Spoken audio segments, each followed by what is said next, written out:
नमस्कार, आप देख रहे हैं 10 न्यूज खबरें आप तक। मैं हूं आपके साथ शारदा झा। आप तमाम दर्शकों का स्वागत है। बुलेटिन की शुरुआत से पहले नजर डालते हैं आज की हेडलाइंस पर। रहिका थाना क्षेत्र के वार्ड नंबर 3 में बिजली के करंट लगने से 7 वर्षीय बच्चे की हुई मौत। आक्रोशित लोगों ने मुआवजे और जर्जर तार बदलने की मांग को लेकर एनएच किया घंटों जाम।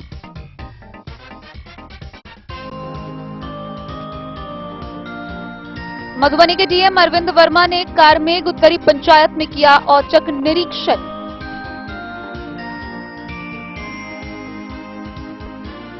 आशा संयुक्त संघर्ष मंच के बैनर तले मधुबनी समाहरणालय के सामने आशा कार्यकर्ताओं ने दिया 1 दिवसीय धरना।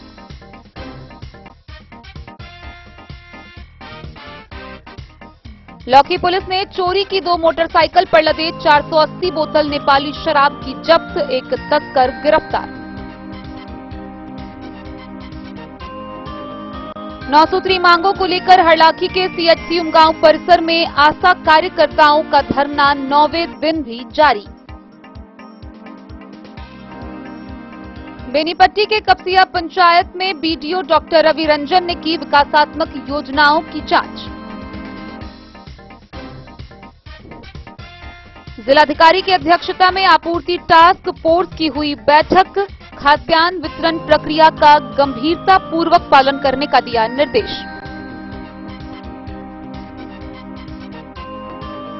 खुटौना में आशा कार्यकर्ताओं का अनिश्चितकालीन हड़ताल जारी। सीएचसी परिसर में आशा कार्यकर्ताओं ने दिया धरना।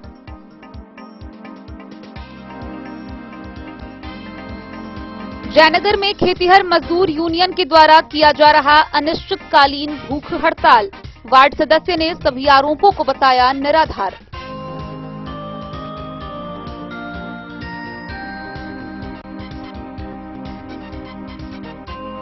बिस्फी के नाहस रुपौली दक्षिण में डीसीएलआर राजू कुमार ने की विभिन्न सरकारी योजनाओं की जांच। मधवापुर के पकरी गांव में 29,98,200 रुपए की लागत से बनी 2 सड़कों का विधायक सुधांशु शेखर ने किया उद्घाटन। मदनेश्वर स्थान हेडमास्टर के साथ विद्यालय में हुई मारपीट व गाली गलौज को लेकर बाबूबरही के पूर्व विधायक मनोज झा ने की प्रेस वार्ता।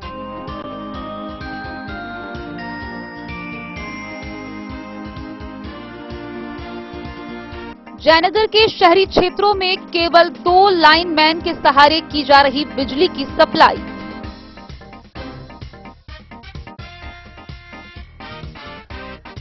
और बिस्फी के कठैला गांव में हुई 22 वर्षीय फिरदौस हत्याकांड मामले को लेकर परिजनों ने निकाला कैंडल मार्च। इंसाफ दिलाने की मांग।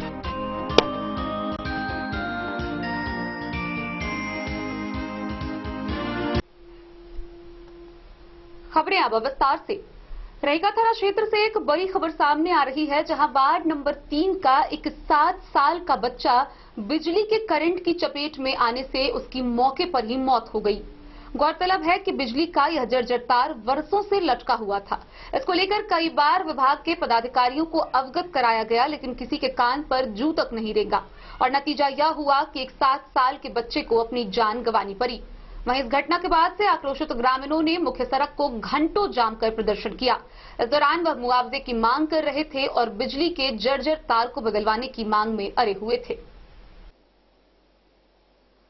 बिजली विभाग की लापरवाही से रहिका पंचायत के वार्ड नंबर 3 निवासी राम बहादुर यादव का 7 वर्षीय पुत्र विकास कुमार यादव बिजली स्पर्शाघात से मौके पर ही दम तोड़ दिया।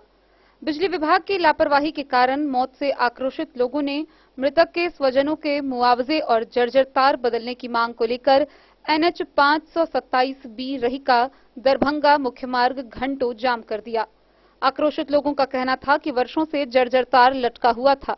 बार बार विभाग को तार बदलने की मांग की गई, लेकिन विभाग की ओर से तार नहीं बदला जा सका, जिस कारण इतनी बड़ी घटना घटी।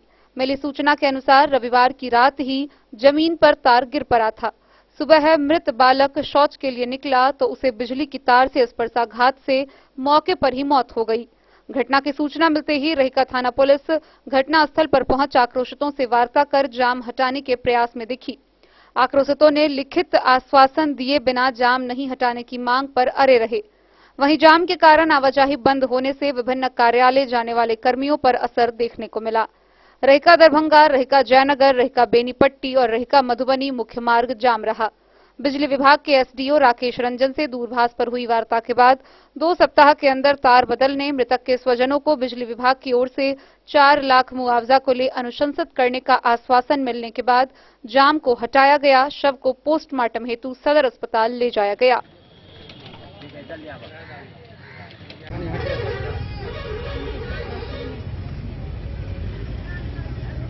तो है बच्चा क्या घटना हुआ है? देखिए, बच्चा घर से आया है, स्कूल जाने के लिए तैयारी हो रहा था। ये बिजली के तार एकदम गिरा हुआ था। रातें हम लोग फोन किए थे इसको मिस्त्री को, भाई आके बिजली सही कर लीजिए, तो बोलता कि देखे जाएगा। इसका बाद बिजली वाला कोई सुनवाई नहीं किया। तार गिरे पड़ा रह गया हुआ, बच्चा सीधे आ रहा था, बस तो गिर गया एकदम। ऐसा आगे कुछ नहीं है। बच्चा का क्या नाम है? बच्चा का नाम गोलू नाम है। उम्र कितना होगा? 10 है। जिस बिजली विभाग को फोन किया था उसको क्या नाम है उसका, जिसका वो फोन किया था? इसका गुट्टू नाम है। आपका क्या नाम हुआ? राम बाबू यादव। बच्चा के पिता हैं आप? जी। बच्चा स्कूल से जा रहा था क्या? मैं स्कूल जाने वाला था। स्कूल पे निकला हुआ था। स्कूल से तैयारी स्कूल जाने वाला था, तैयारी हो रहा था। ये घटना कै बजे का है? ये लगभग 7 साढ़े 7 के बीच में हो रहा था। आज का? आज का। कौन जगह पर? ये सामने एकदम पोल के पास है। क्या नाम हुआ जगह का? ये रहिका हुआ। रहने वाला कहाँ का है लड़का? रहिके का। बच्चा कहाँ पोस्टमार्टम के लिए भेज दिया? मधुबनी? मधुबनी चले गया, पोस्टमार्टम के लिए चले गया। मधुबनी से फिरोज आलम की रिपोर्ट। बीते बुधवार को प्रशासन आपके द्वार कार्यक्रम के तहत मधुबनी के जिला पदाधिकारी अरविंद कुमार वर्मा खुटौना प्रखंड के सीमावर्ती पंचायत कारमेघ उत्तरी पंचायत में पहुंचे, जहां उन्होंने पंचायत में संचालित विभिन्न जन कल्याणकारी योजनाओं की जानकारी ली। मौके पर उन्होंने स्थलीय निरीक्षण किया, लोगों से जानकारी ली, विद्यालय, मनरेगा, नल जल सभी योजनाओं की बारीकी से मुआयना किया। मधुबनी डीएम अरविंद कुमार वर्मा ने बुधवार को खुटौना प्रखंड की सीमावर्ती पंचायत कारमेघ उत्तरी पंचायत का औचक निरीक्षण किया। सर्वप्रथम वे लौकहा बाजार स्थित +2 लक्ष्मी नारायण उच्च विद्यालय पहुंचे। मोहम्मद नियाज अहमद व सहायक शिक्षक रविंद्र कुमार यादव उपस्थित नहीं थे। उनके छुट्टी के आवेदन दिखाए गए। 10वीं में कुल नामांकित 624 विद्यार्थियों में से 614 विद्यार्थी उपस्थित थे। शिक्षक व शिक्षकेतर कर्मचारियों में से इन 2 को छोड़कर सभी उपस्थित थे। 10वीं कक्षा की प्रथम सामयिक परीक्षा चल रही थी। बच्चों को स्वच्छ पेयजल उपलब्ध कराने के लिए आरओ लगा देख डीएम प्रसन्न हुए। विद्यालय के स्टाफ ने पश्चिम तरफ से विद्यालय भूमि की अतिक्रमण एवं शिकायत के बावजूद सीओ खुटौना द्वारा कार्रवाई नहीं किए जाने की जानकारी डीएम को दी। इसके उपरांत डीएम कारमेघ उत्तरी पंचायत के महादलित टोला वार्ड 12 पहुंचे। वहां के जन वितरण प्रणाली के डीलर के अभिलेखों व पॉस मशीन की जांच की गई। भंडार पंजी का उपलब्ध चावल व गेहूं से मिलान किया गया। सब कुछ ठीक पाया गया, किसी ने कोई शिकायत नहीं की। उन्होंने पैक्स अध्यक्ष विनोद सिंह के स्टॉक रजिस्टर व स्टॉक में उपलब्ध अनाज की जांच करवाई। जानकारी के मुताबिक सब कुछ ठीक पाया गया। छठे वित्त आयोग की राशि से लौकहा बाजार में बनी वार्ड 6 सड़कों का भी उन्होंने निरीक्षण किया। वार्ड 6 व 7 में उस योजना के तहत निर्मित सड़कों का अभिलेख मांगने पर पंचायत सेवक नहीं दिखा पाए। उन्होंने कहा कि अभिलेख उनके घर पर है। डीएम ने इसे गलत करार दिया। पंचायत रोजगार सेवक बिना सूचना के अनुपस्थित पाए गए। लौकहा बाजार से SH 51 पर जलजमाव से निजात पाने का उपाय करने को संबंधित अधिकारियों को निर्देश दिया। मौके पर उपस्थित BDO Girish Chandra, BCO Harshvardhan, BPRO Kunal Kumar समेत कई लोग मौजूद थे।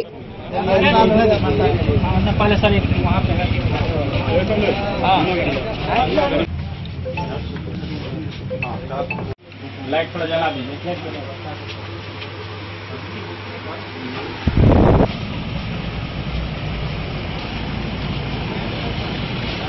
नमस्कार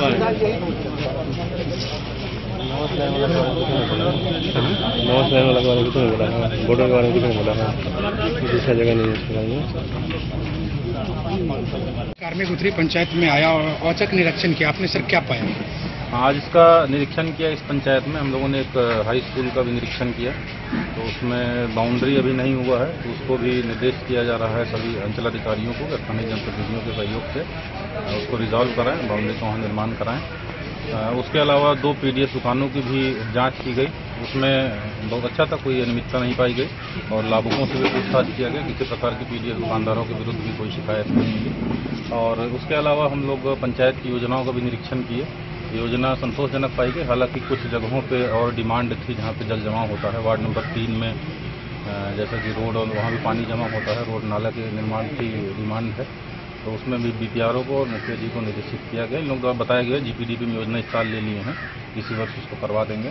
वार्ड 5 में भी रोड जो है, जो कब्रिस्तान की तरफ जाने वाली रोड है, वहाँ भी जल जमाव भी रहता है और रोड बहुत खराब है, उसको भी बताया गया कि आंशिक निर्माण हुआ है, बाकी आधी योजना को इस साल जीपीडीपी में लिया गया है, उसको भी निर्माण करा दिया जाएगा। एक जगह वार्ड नंबर किसी पंचायत में कहीं पुल का था, माननीय विधायक की अनुशंसा से बना था एलईओ के द्वारा, उसको बताया टूट गया है, वो लोग हम लोग RWD को उसको भी लिख के दे रहे हैं, उसका उस विभाग की योजना से उसका क्रियान्वयन कराएं। और अन्य चीज़ की स्थिति ठीक ठाक पाई गई। PRS यहाँ पे जांच में अनुपस्थित पाए गए, उनको बुलाया भी गया था, तो इनके खिलाफ हम लोग कार्रवाई करने के लिए भी शोकॉज करने जा रहे हैं, उनके खिलाफ हम लोग कार्रवाई करेंगे।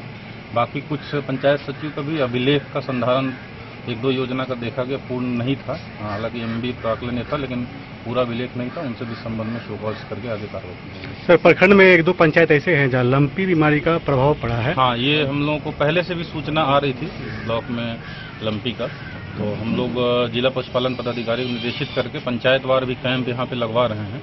हालांकि यहाँ कुछ व्यक्तियों ने भी सूचना दी है कि दवा की कहीं कहीं कमी है, तो उसको जिला पशुपालन पदाधिकारी से बात करके हम लोग देखेंगे क्या मामला है।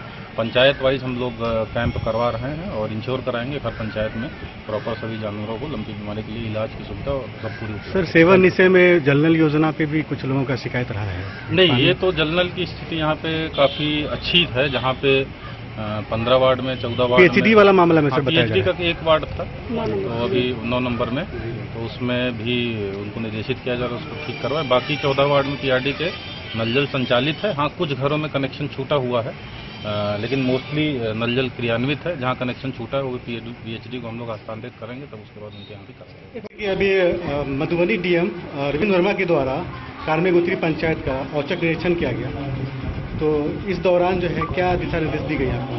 देखिए सर, यहाँ सभी वार्डों में जो योजनाएं चल रही हैं उनका भी जांच हुआ है, विद्यालय का जांच हुआ है, और जो PDS की दुकानें हैं उन दुकानों को भी वो जांचे हैं, और उन्होंने सभी जगह संतोषजनक जो है स्थिति पाया है। खासकर उन्होंने यहाँ जो नल जल का काम है, जो 14 वार्डों में नल जल का पानी चल रहा है, उसका उन्होंने बहुत ही मतलब अच्छे ढंग से प्रशंसा की है कि यहाँ ये बहुत मतलब जिला में टॉप पंचायत है जो यहाँ जो है 14 वार्ड में पानी चल रहा है। और कुछ त्रुटियां भी पाई गई थी, जैसे बता रहे थे कि PRS के द्वारा कुछ कमियां पाया गया, उसका कुछ उल्लेखन करेंगे? PRS जो है सो कंटिन्यू आते हैं पंचायत में, लेकिन आज शायद हो सकता है वो बाहर से अवसर का औसत निरीक्षण था, तो उनको आने में लेट हुआ है। वो पहुँचे हैं लेकिन थोड़ी लेट से पहुँचे। पवन कुमार नाम।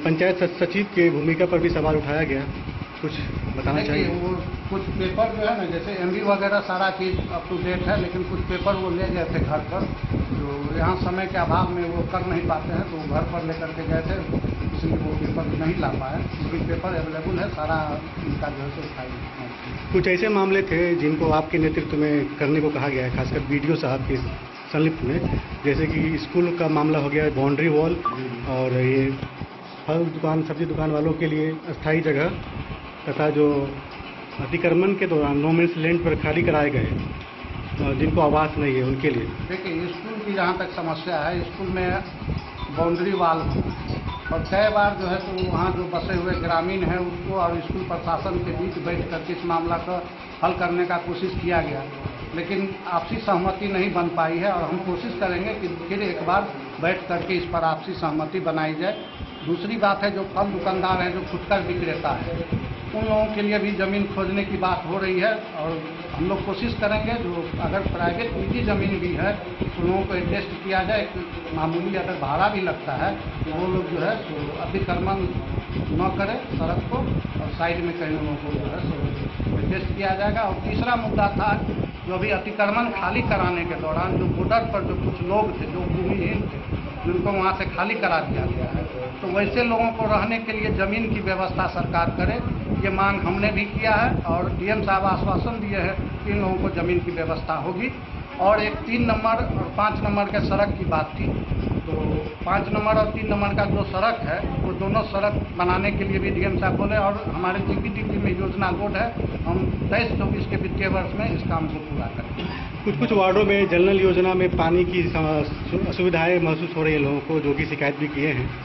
उस संबंध में कुछ देखिए, पूर्व में जो हम किसी पर आरोप या प्रत्यारोप नहीं कर रहे हैं, लेकिन पूर्व में जो काम किया गया था वो जितना काम था, जितने लोगों को कनेक्शन मिला था उन सब लोगों को जो है सो पानी पहुंच रहा है। जो कनेक्शन नहीं है उसको तो नया कनेक्शन अभी नहीं हो सकता। और अभी जो है सो वर्तमान में पीएचडी को जो है सो ट्रांसफर किया गया है। बिहार सरकार के आदेश के अनुसार अब पीएचडी काम करेगी, तो पीएचडी के अंदर में पीएचडी आप अपने हिसाब से उसको देखेंगे। डेन न्यूज के लिए राशिद रजा की रिपोर्ट। आशा कार्यकर्ता संघ का अपनी 9 सूत्री मांगों को लेकर पिछले 9 दिनों से अनिश्चितकालीन अनशन जारी है। इसी कड़ी में आशा कार्यकर्ताओं ने मधुबनी समाहरणालय के समक्ष 1 दिवसीय धरना प्रदर्शन दिया। इस दौरान वक्ताओं ने उपस्थित आशा कार्यकर्ताओं को संबोधित भी किया और अपनी मांग को लेकर आवाज बुलंद की। मधुबनी समाहरणालय के समक्ष आशा संयुक्त संघर्ष मंच के बैनर तले 1 दिवसीय धरना आशा कार्यकर्ताओं व आशा फैसिलिटेटरों के द्वारा दिया गया, जिसका नेतृत्व गोप गुट के द्वारा किया जा रहा है। वहीं इस धरना प्रदर्शन की अध्यक्षता पंडौल अध्यक्ष जूली कुमारी ने की। उसके साथ पिंकी, सुनीता, रिंकी समेत सैकड़ों की तादाद में आशा कार्यकर्ताओं व आशा फैसिलिटेटर मौजूद थी। धरना को संबोधित करते हुए वक्ताओं ने जानकारी दी कि राज्य के ग्रामीण स्वास्थ्य सेवा की बुनियाद के रूप में आशा कार्यकर्ता व आशा फैसिलिटेटर सेवा देती आ रही हैं। इनकी सेवाओं का भी प्रतिफल है कि सरकारी संस्थागत प्रसव और जन्म मृत्यु की दर में कई स्तर तक उपलब्धि हासिल हुई है। मातृ शिशु मृत्यु दर में भी राष्ट्रीय स्तर पर प्रशंसनीय कमी के अलावा कई उपलब्धियां हासिल हुई है। इतना ही नहीं, प्रसव पूर्व तथा प्रसवोत्तर सहित अन्य टीकाकरण कार्य भी नियमित संचालित किया जा रहा है। साथ ही समय समय पर सरकार द्वारा सौंपा गया अन्य कार्य भी उनके द्वारा काफी परिश्रम के साथ संपन्न किए जाते हैं। लेकिन अत्यंत दुख की बात है कि अभी तक मांगों की पूर्ति व ज्वलंत समस्याओं के समाधान संबंधी निर्णय नहीं लिए गए हैं। स्वाभाविक रूप से सरकार की इस अनदेखी से ग्रामीण स्वास्थ्य सेवा के रूप में सेवारत आशाओं फैसिलिटेटरों के बीच असंतोष व्याप्त है, जो बिल्कुल स्वाभाविक है।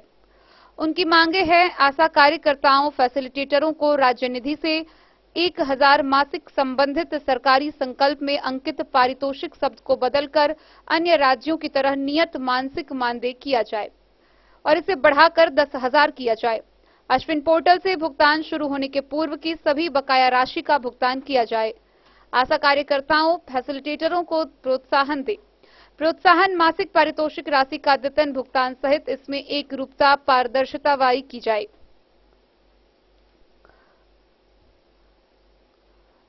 समेत कई मांगों को लेकर धरना प्रदर्शन किया गया।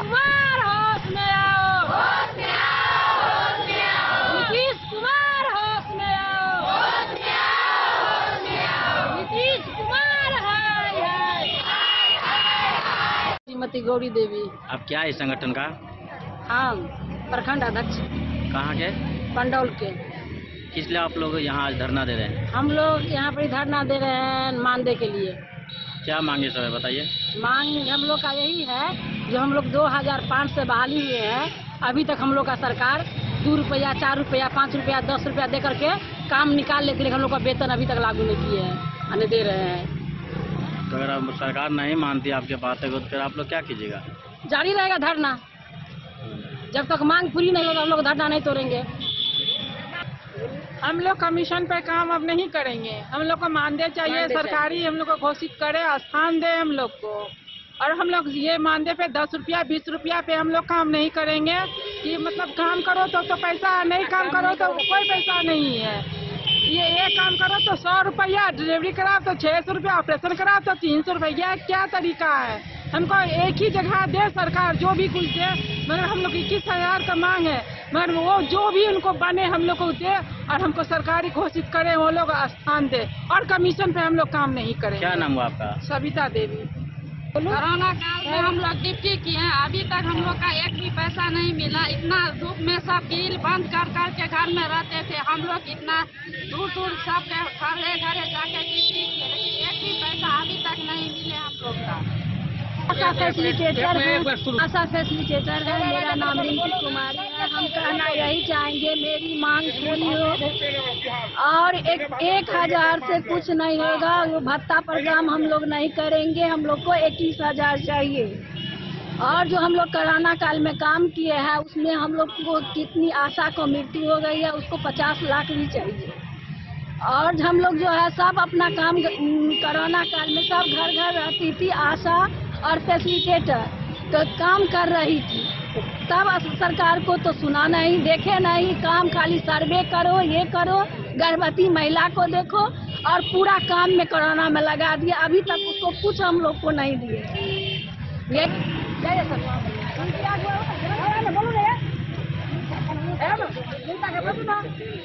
मधुबनी से फिरोज आलम की रिपोर्ट।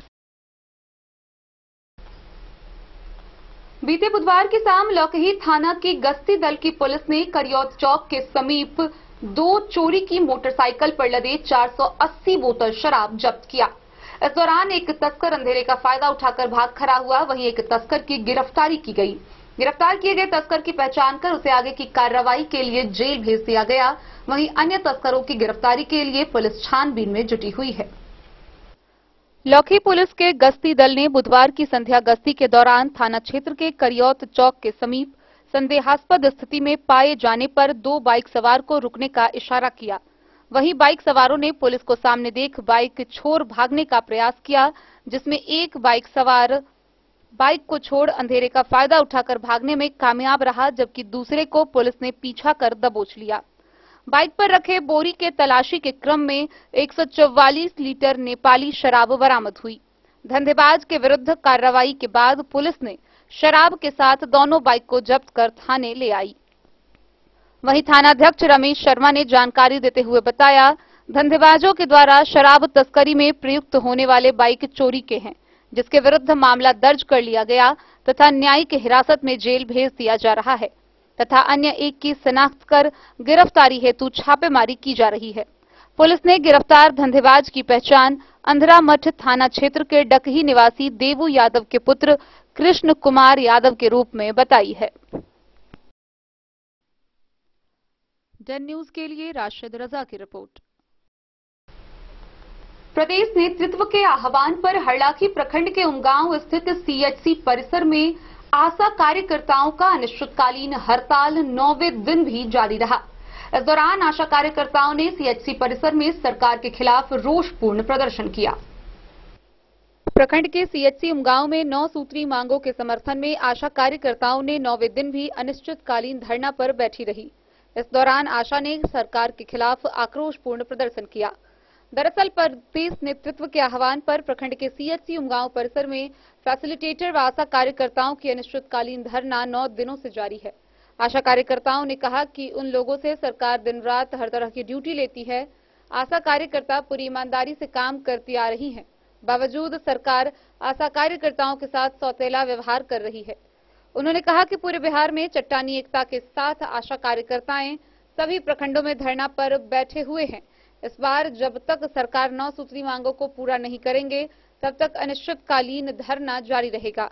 मौके पर आशा देवी, रेखा, रागिनी, नीलम, ललिता, नीतू, धर्मशिला समेत कई दर्जन आशा कार्यकर्ता मौजूद थी। हम लोग हड़ताल पर बैठे हुए हैं, जब तक सरकार नहीं सुनेगा तब तक हम लोग यहाँ से उठने वाले नहीं है, चाहे जो भी जाए, मरे कटे यही रहेंगे। और भी क्या सब मांग रहे हैं, मुख्य मांग क्या चाहते हैं? सरकारी वेतन 10,000 से शुरू करना है हम लोग को, और पेंशन भी मिलना है, और क्या कहते हैं जो हमारा बकाया राशि है वो और प्रोत्साहित हटा करके हमको सरकारी वेतन घोषित किया जाए, नहीं तो तोड़ फोड़ जोड़ सब करने के लिए तैयार है, चाहे सरकार जैसे माने। इसके लिए हम लोग को ये नहीं है, सभी आशा बहनों को लिए नहीं सोच रहा है सरकार कितना कष्ट उठाकर आज सरकार को बामा दहिना अंग है हम, जो हमारे ऊपर इमारत खड़ा है, लेकिन सरकार हमारे ऊपर नजर नहीं दौड़ा रहा है। जहाँ जहाँ पैसा नहीं देना है वहाँ उस जगह पर सरकार अपनी पैसा से मुंह भरता है, लेकिन हम लोग इतना रात दिन खटते हैं। हरलाखी से संजय राउत की रिपोर्ट। प्रशासन आपके द्वार कार्यक्रम के तहत बीडीओ डॉक्टर रवि रंजन ने बेनीपट्टी प्रखंड के कपसिया पंचायत में बुधवारी जांच की। इस दौरान उन्होंने आंगनबाड़ी केंद्रों की जांच की। इसके साथ ही पंचायत में संचालित विभिन्न विकासात्मक योजनाओं का निरीक्षण किया। जिलाधिकारी के निर्देश पर बुधवार को बीडीओ डॉक्टर रवि रंजन ने कपसिया पंचायत में विकासात्मक योजनाओं की जांच की। बीडीओ ने आंगनबाड़ी केंद्र संख्या 184 का निरीक्षण किया, जहां 40 में 25 बच्चे और सेविका एवं सहायिका उपस्थित पाए गए। शौचालय की स्थिति काफी खराब थी, गंदगी का अंबार लगा हुआ था, जबकि आंगनबाड़ी केंद्र संख्या 195 के निरीक्षण के दौरान 40 में 28 बच्चे और सेविका सहायिका उपस्थित थे। साथ ही यहां भी शौचालय की स्थिति काफी खराब पाई गई। उस आंगनबाड़ी केंद्र समेत ब्लॉक के कई पंचायत के आंगनबाड़ी केंद्रों पर 9 जुलाई से पोषाहार बंद होने की बात सामने आई। एलएस रीता कुमारी ने भी इसकी पुष्टि की है। इसके बाद उन्होंने पंचायत भवन पर पहुंच कार्यपालक सहायक सरिता कुमारी से पेंशन, जाति, आवासीय आय सहित अन्य कार्यों के संबंध में जानकारी हासिल की। वहीं कचहरी सचिव से अब तक ग्राम कचहरी के माध्यम से निष्पादित हुए मामलों को देखा। इसके उपरांत बीडीओ ने कपसिया पैक्स का निरीक्षण किया, जहां पैक्स गोदाम की स्थिति काफी खराब थी। क्षतिग्रस्त एस्बेस्टस के नीचे सैकड़ों बोरा धान रखा था, जिस पर बीडीओ ने बीसीओ को पैक्स गोदाम का निरीक्षण कर गोदाम के मरम्मती कराने की दिशा में पहल करने का निर्देश दिया। इसके अलावा उन्होंने पैक्स अध्यक्ष संजीव कुमार मिश्र से धान अधिप्राप्ति के संबंध में जानकारी ली और कई किसानों से धान अधिप्राप्ति के संबंध में जानकारी ली।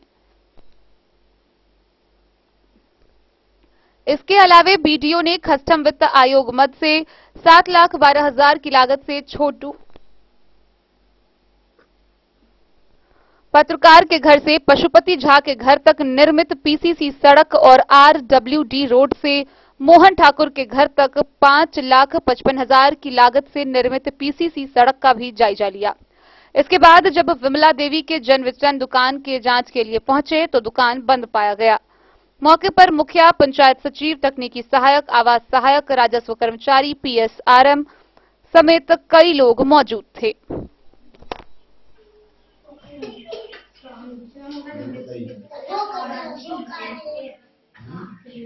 इसका क्या लेआउट है?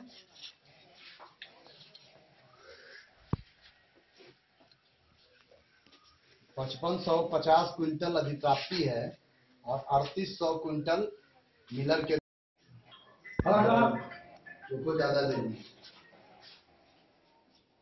ये तो नौकरी में सुख है नहीं क्या? बेनीपट्टी से विनोद कुमार की रिपोर्ट।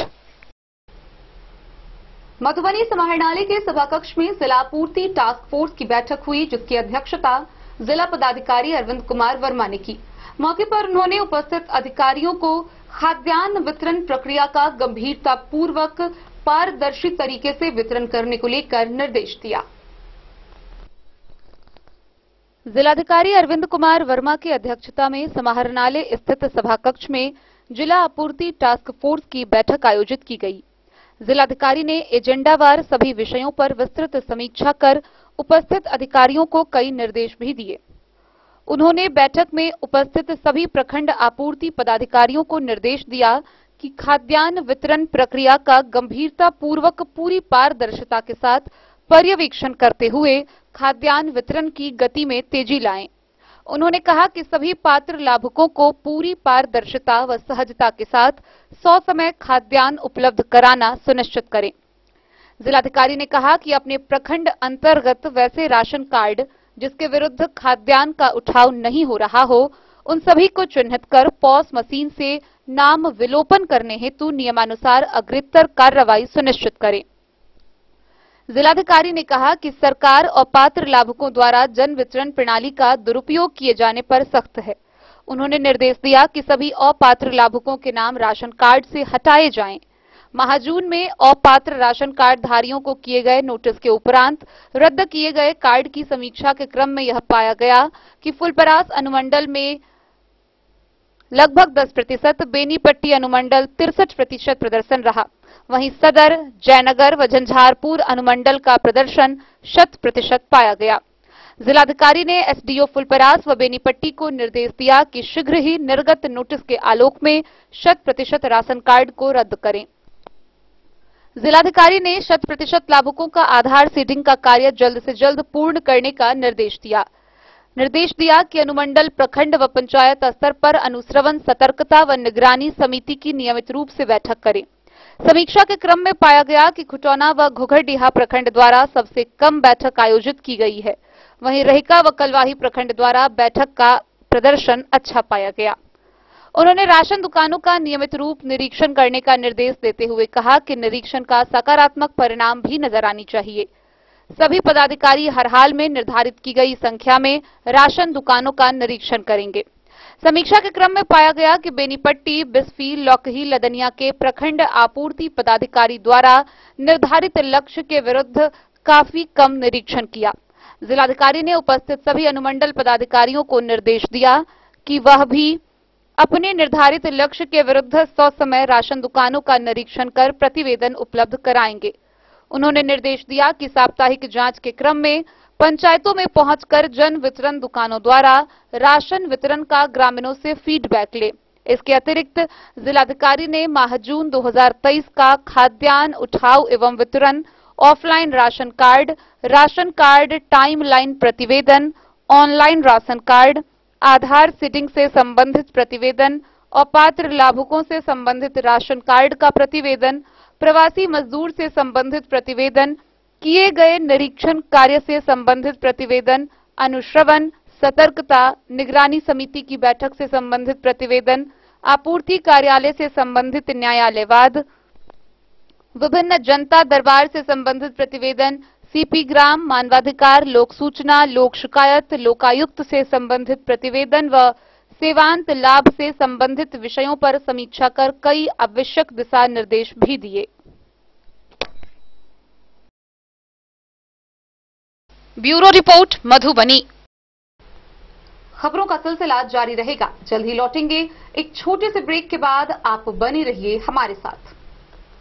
धान रेडीमेड एवं सारी शोरूम, फैशन भी, गारंटी भी, डिजाइनों के कलेक्शन भी। मधुबनी में कपड़ों के विश्वसनीय प्रतिष्ठानों में से एक समाधान रेडीमेड एवं सारी शोरूम, जहां आप पाएंगे लक्ष्मीपति, सुभाष, विशाल, अनुश्री समेत हर तरह की साड़ी, सिल्क साड़ी और बनारसी साड़ी, हैंडवर्क साड़ी और फैंसी साड़ी, साथ ही आकर्षक डिजाइनों में लहंगा, चुनरी भी। सभी ब्रांडेड कपड़ा यहाँ उपलब्ध है। Readymade coat pant, sherwani, jeans pant, shirt, crop top, बाबा suit, ladies suit, gown, Naira suit समेत मेंस वियर, लेडीज वियर एवं किड्स वियर का भरपूर रेंज व विभिन्न प्रकार के डिजाइनों के लिए आज ही पधारे। समाधान रेडीमेड एवं सारी शोरूम। हमारा पता है महिला कॉलेज रोड, मधुबनी। समाधान रेडीमेड एवं सारी शोरूम हमारी, आपकी और हम सब की पहली पसंद। समाधान रेडीमेड एवं सारी showroom.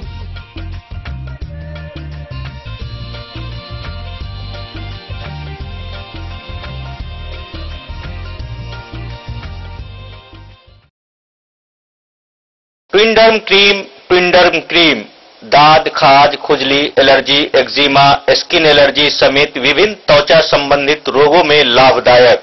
ट्विंडर्म cream marketed by Aeronix health care. तो किसी भी प्रकार के त्वचा रोग से है परेशान तो ट्विंडर्म क्रीम है सबका समाधान। जिले के सभी दवा दुकान में उपलब्ध ट्विंडर्म क्रीम। ट्विंडर्म क्रीम, ट्विंडर्म क्रीम दाद, खाज, खुजली, एलर्जी, एक्जिमा, स्किन एलर्जी समेत विभिन्न त्वचा संबंधित रोगों में लाभदायक। Twinderm cream marketed by Aeronix health care. तो किसी भी प्रकार के त्वचा रोग से हैं परेशान तो ट्विंडर्म क्रीम है सबका समाधान। मधुबनी जिला के हर दवा दुकान में उपलब्ध। ट्विंडर्म क्रीम। ज्वेलरी हाउस स्वर्ण श्री, सोने की शुद्धता मापने वाला यंत्र कैरेटोमीटर यहाँ उपलब्ध है, क्योंकि सोने की शुद्धता और आपके विश्वास के साथ कोई समझौता नहीं। रत्न, सोना व चांदी के हर तरह के आभूषणों के लिए एक बार अवश्य आएं। लाइट वेट व बेहतरीन कारीगरी वाले गहनों का अनूठा संगम, आपका भरोसा ही है हमारी पूंजी। बिना किसी मिलावट व पूरी शुद्धता के साथ हॉलमार्क गहने आपको देना हमारा परम कर्तव्य। तो देर किस बात की, अपने मनपसंद गहनों की खरीदारी के लिए आज ही आए। पता याद रखें, ज्वेलरी हाउस स्वर्ण श्री, बड़ा बाजार, मधुबनी। बेहतरीन साड़ियों एवं रेडीमेड कपड़ों का अनूठा संगम, बॉम्बे फैशन। शादी हो या कोई त्योहार, हर तरह के खास आयोजन में आपको पसंद आएंगी यहाँ की डिजाइनर, कामदार एवं बेहतरीन साड़ियाँ। यानी अगर आप चाहते हैं सभी प्रकार की कामदार, फैंसी, बनारसी, प्योर सिल्क, सूती साड़ियाँ, सलवार सूट और लहंगा चुन्नी, तो सोचने की जरूरत नहीं, आए बॉम्बे फैशन। हम रखते हैं आपकी पसंद का ख्याल। शर्टिंग, सूटिंग एवं ब्रांडेड रेडीमेड कपड़े भी मिलेंगे आपको उचित मूल्य पर। यही नहीं, बच्चों के कपड़े बाजार से कम कीमत पर, यानी होलसेल रेट पर प्राप्त करें। पता याद रखें, बॉम्बे फैशन, महिला कॉलेज। बीते 12 जुलाई से प्रदेश नेतृत्व के आह्वान पर जिले भर के आशा कार्यकर्ता विभिन्न प्रखंडों में सीएचसी परिसर में अनिश्चितकालीन हड़ताल पर बैठे हैं। इसी कड़ी में खुटौना प्रखंड में आशा कार्यकर्ताओं ने रोषपूर्ण प्रदर्शन किया। उनकी मांगों में पारितोषिक को मानदेय की जगह देने समेत 9 सूत्री मांग शामिल है। आशा कार्यकर्ताओं एवं फैसिलिटेटर को दिए जा रहे मानदेय को पारितोषिक के स्थान पर मानदेय घोषित किए जाने तथा अप्रैल 2019 से नवंबर 2020 तक के बकाया मानदेय का भुगतान समेत विभिन्न मांगों को लेकर खुटौना प्रखंड की आशा कार्यकर्ताएं बीते 12 जुलाई से ही अनिश्चितकालीन हड़ताल पर हैं और आज 9 दिन हो गए हैं। किरण कुमारी के नेतृत्व में आशा कार्यकर्ताओं द्वारा स्थानीय सीएचसी परिसर में धरना शुरू किया गया। धरना पर बैठी आशा कार्यकर्ताओं की अपने संघ के माध्यम से मांग है कि आशाओं के भुगतान में व्याप्त भ्रष्टाचार, कमीशन खोरी पर सख्ती से रोक लगाई जाए। कोरोना काल की ड्यूटी के लिए सभी आशाओं, फैसिलिटेटरों को 10,000 रुपए कोरोना भत्ता भुगतान किया जाए। आशाओं को देय पोशाक सिर्फ साड़ी के साथ ब्लाउज, पेटीकोट तथा ऊनी कोट की व्यवस्था की जाए और इसके लिए देय राशि का अद्यतन भुगतान किया जाए। आशा कार्यकर्ता, आशा फैसिलिटेटर को भी सामाजिक सुरक्षा योजना, पेंशन योजना का लाभ दिया जाए। जब तक नहीं किया जाता तब तक रिटायरमेंट पैकेज के रूप में एक मुश्त 10 लाख का भुगतान किया जाए। जनवरी 2019 के समझौते के अनुरूप मुकदमों की वापसी सहित अन्य कार्यान्वित बिंदुओं को शीघ्र लागू किया जाए। अश्विन पोर्टल से भुगतान शुरू होने के पूर्व का सभी बकाया राशि का भुगतान किया जाए। फैसिलिटेटरों को 20 दिन की जगह पूरे माह का भ्रमण भत्ता एसवीसी दैनिक 500 की दर से भुगतान किया जाए। वर्षों पूर्व विभिन्न कार्यों के लिए निर्धारित प्रोत्साहन राशि की दरों में समुचित वृद्धि हेतु केंद्र सरकार को प्रस्ताव व अनुशंसा प्रेषित किया जाए। धरना में शामिल अंजना कुमारी, सीमा कुमारी तथा रीता देवी समेत अन्य आशा कार्यकर्ता मांगों को लेकर प्रदर्शन कर रही थी। डन न्यूज के लिए राशिद रजा की रिपोर्ट। बिहार प्रांतीय खेतीहर मजदूर यूनियन के बैनर तले जयनगर के बीपीआरओ कार्यालय में वार्ड नंबर 12 में नल जल योजना कार्य में गड़बड़ी को लेकर अनिश्चितकालीन हड़ताल किया जा रहा है। हालांकि इस मामले में वार्ड सदस्य ने अपने ऊपर लगाए सभी आरोपों को निराधार बताया है। इसको लेकर उन्होंने प्रेस वार्ता भी की। जयनगर प्रखंड के डोडवार पंचायत के वार्ड नंबर 12 में नल जल योजना कार्य को लेकर बिहार प्रांतीय खेतीहर मजदूर यूनियन के बैनर तले बीपीआरओ कार्यालय पर अनिश्चितकालीन भूख हड़ताल को लेकर वार्ड के वार्ड सदस्य घनी देवी ने बीपीआरओ को पत्र देकर अपने ऊपर लगाए सभी आरोपों को निराधार बताया है। वार्ड सदस्य ने कहा कि अनशन पर जो लोग बैठे हैं वे हमारे वार्ड के निवासी नहीं हैं। बदले की भावना से मुझे प्रताड़ित करने का काम किया जा रहा है। नल जल योजना के लिए वार्ड के लोगों के साथ वार्ड सभा की बैठक कर पारित किया गया है। किसी ने अपना जमीन नहीं दिया तो अपने जमीन पर टावर निर्माण कार्य करवा रहे हैं। भूख हड़ताल पर बैठे लोगों ने मंदिर प्रांगण में टावर लगाने की मांग कर रहे हैं, जिसका मंदिर के महंत ने विरोध किया। वहीं इस बाबत पूछे जाने पर बीपीआरओ अरुण कुमार ने बताया कि वार्ड सदस्य के द्वारा आवेदन प्राप्त हुए हैं, मामले की जांच की जा रही है। हाँ, चर्चा ही किए थे कि मंदिर के कैंपस में हम नल जल की काज करेंगे और करने दीजिए। तो हमने कहा उस पर जमीन थोड़ा है, उसमें हनुमान जी का, भगवान शंकर के मंदिर बनेगा, राम जानकी मंदिर है, उस कैंपस में वो ये नहीं लगाइए, आप लगाने से गड़बड़ होगा, इसलिए दूसरा जगह व्यवस्था करो। हम ये बात बताए। नाम हो गया रामवृक्ष दास जी। आम सभा का बैठार हुआ था, जिसमें सब आदमी का विचार हुआ था कि निजी जमीन दिया जाए, उसी में नल जल होगा। मेरा वार्ड सदस्य जी सबके घर घरे जाके फिर पूछे दोबारा भी कि भैया जमीन दीजिए, आप ही के जमीन में करवाएंगे। सभी आदमी ने जमीन देने से इनकार कर दिए। उसके बाद सब आदमी मिलकर बोले कि आप ही के पास ज़्यादा जमीन है, आप ही दे दीजिए और जल नल का काम स्टार्ट किया जाए। वार्ड सदस्य जी अपना जमीन देके जल नल करवाए और अभी काम करने के शुरुआत किए हैं। उसमें लोग विरोध में इस तरह का काम कर रहे हैं। ये लोग का कहना है कि मंदिर पे ही होना चाहिए, जबकि मंदिर का महंत रामवृक्ष बाबा है। हम लोग बाबा को पूछे तो बाबा बोले कि नहीं, मंदिर में जगह नहीं है, मंदिर में ये सब नहीं होना चाहिए। मुकेश कुमार यादव। क्या है लोगों का? जी सर, मेरा नाम शिव शंकर यादव है, पंचायत दरबार से, और 12 नंबर का वार्ड सदस्य धनी देवी का पति हूँ। हमको मुखिया जी और पंचायत सचिव बोले गए जो आपके वार्ड में जल नल पार्ट का 2 का योजना आया हुआ है, जो अपने वार्ड में आप जो है जमीन का व्यवस्था कीजिए।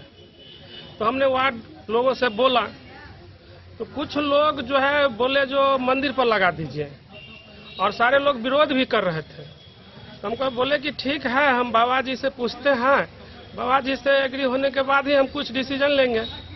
तो हमने बाबा जी से पूछा, जो हमारे राम जानकी मंदिर का महंत है रामवृक्ष दास, तो बाबा जी को बोले, बाबा जी बोले जो हाँ, उसमें तो करीब 1.25 कट्ठा जमीन है, जो उस पर मत लगाओ, जो विकास रुक जाएगा मंदिर का, जो उस पर हम नहीं लगाने देंगे। तो फिर हमने वार्ड सभा करवाया। तो हम सभी लोगों से कहा जो भाई बाबा जो है जमीन देने से इनकार है, जो कोई अपना निजी जमीन दीजिए, जो हमारे वार्ड में सरकारी जमीन है नहीं, तो कोई निजी जमीन दीजिए जो उस पर टावर लगाया जाएगा। तो सब लोग बोले जो हमारे पास तो जमीन है नहीं, जो आप ही के पास ज्यादा जमीन है, आप वार्ड सदस्य भी हैं, आप दीजिए। तो हम बोले ठीक है, एग्री, सब आदमी एग्री हो जो है समर्थन में है तो हम जमीन देंगे। हमने एनओसी भी दिया। कुछ लोग 2-4 आदमी हैं जो धरना पर, अभी हमारे वार्ड का 2 ही 3 आदमी हैं, और जो ये उमाशंकर प्रसाद है जो मेरे वार्ड का नहीं है, ये 8 नंबर वार्ड का है। तो कुछ दिन जो बीत गया ना, तो हम रास्ते में जा रहे थे, तो हमने मुखिया जी से प्रशासनिक पावर भी हमको मिले हुए हैं।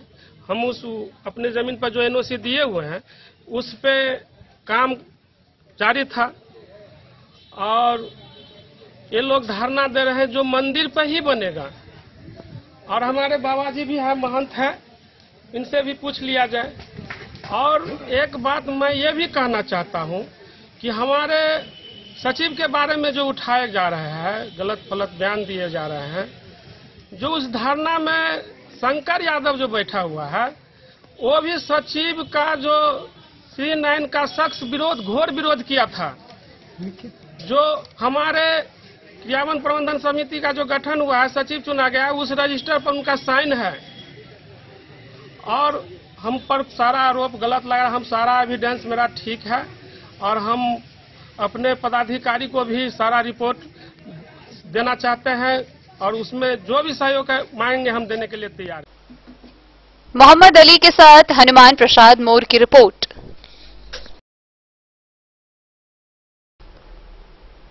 प्रशासन आपके द्वार कार्यक्रम के तहत बीते बुधवार को बिस्फी प्रखंड क्षेत्र के विभिन्न पंचायतों में अधिकारियों के द्वारा जांच की गई।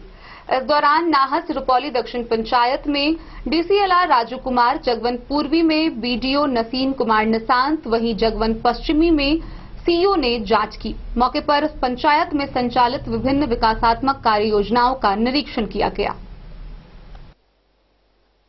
जिला पदाधिकारी के निर्देश पर बुधवारी जांच के तहत बिस्फी प्रखंड क्षेत्र के नाहस रुपौली दक्षिण पंचायत में डीसीएलआर राजू कुमार, जगवंत पूर्वी में वरीय उपसमाहर्ता सह प्रभारी बीडीओ नसीम कुमार निशांत एवं जगवंत पश्चिमी में सीईओ राकेश कुमार ने विभिन्न सरकारी योजनाओं की जांच की।